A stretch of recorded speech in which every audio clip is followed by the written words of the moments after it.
Welcome to the inbound debate. This week we're going to be talking about whether you need the word "the" in your domain name, even if your brand name includes the word "the" in it. I'm domain man James McFarlane. This is Dan Holt, Managing Director. Nick Pateman, Technical Director of Inbound. Dan, what's your thoughts?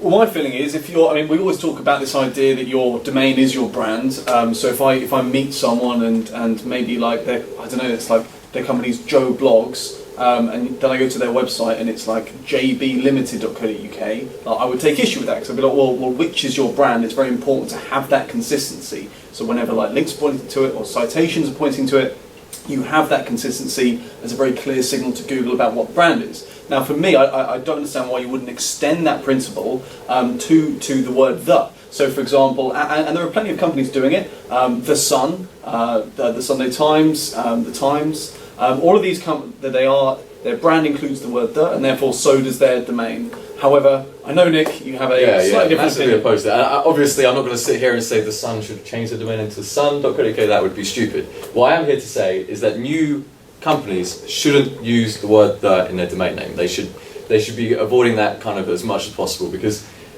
these examples you've just given, they're all like old businesses. I mean, The Independent didn't form when the internet was out. It was like, this is hundreds of years ago.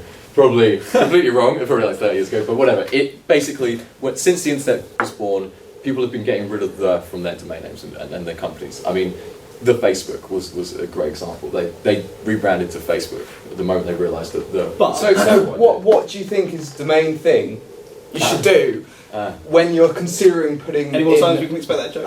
Maybe, I've been thinking about it all the time. What is the main thing that you should be thinking about when you're considering putting "the" in your domain name? Well, for me, it's just whether or not it's part of your brand. If it's part of your brand. So the reason why this came up, so we were looking at there's a dating website we're working with, and it's currently sort of in development, and we had a couple of options, and one was the attractionacademy.co.uk, another one was dateacademy.co.uk, and for me the former was just it rolled off the tongue. I think alliteration is what they call it, the double A's, but we could only have it with the at the start.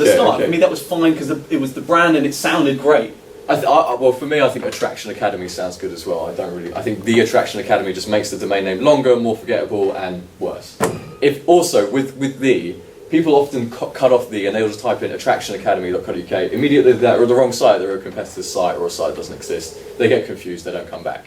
There's loads of problems that I see happening when you put "the" on the end of something, unless you really push that brand. Like The Body Shop, okay, right, fine, that's fine. exactly. They're an right. offline So brand. okay, so you'd agree that like if the brand contains the word "the," right, if that is what the brand is, then you would include. But the you're word "the" deciding in what the brand is. I think if you're going to decide on a brand now in the 21st century with the internet being around, don't think of using "the" unless you have some wacky idea. Well, that's an interesting thought. I mean, I hadn't thought about it in exactly that way. I mean, The Body Shop, right? That is like their offline core of the brand. Like they need to keep that online. They need to transition, but they do also own bodyshop.co.uk, and that redirects. Like these are the kind Which of things. is really interesting because to me that says like they obviously had both options and they obviously took the decision that it made sense for them to include. But they're a word. traditional company. They're a company that's been around, established before the Plenty of internet came traditional out. companies. Well, the one you just mentioned as an example, that's a company that's just starting now. That's got to be. So you're basically saying if you have a choice, you would take the word "the" if you're a new company. and you're saying it doesn't matter.